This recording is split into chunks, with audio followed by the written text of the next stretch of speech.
Paano gamitin si 1-1 tulad ni Omega Kelra? Isa sa mini Kelra ay si 1-1 at malalaman natin sa video ano ang strategies niya at kung paano ginagamit ito sa rank. Ang emblem na gamit niya ay Marksman na may Weakness Finder at Battle Spell ay Inspire. Isa sa strategy ni Kelra kay 1-1 ay i-off ang attack assist sa settings. Tapos sa early game, medyo mahina pa si 1-1 kaya lumikod lang muna kayo sa support nyo at kolektahin ng CS. Kapag nag-level 4 na kayo, saka lang kayong pwede makapalag dahil sa ultimate nyo. Mag-farm lang kayo hanggang makakuha kayo ng 2 items, saka lang kayo pwede sumama sa clash. Dahil kailangan ni 1-1 ng items bago makakontribute. Magandang bait si 1-1 dahil sa second skill niya at ulti. Ito ang example ni Kelra na nagpapabait na mag-go sa kanya habang nakahintay ang kanyang 2 kakampi.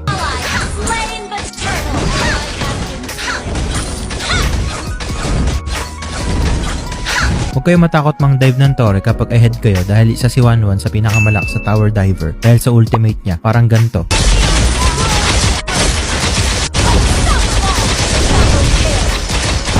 Ang full build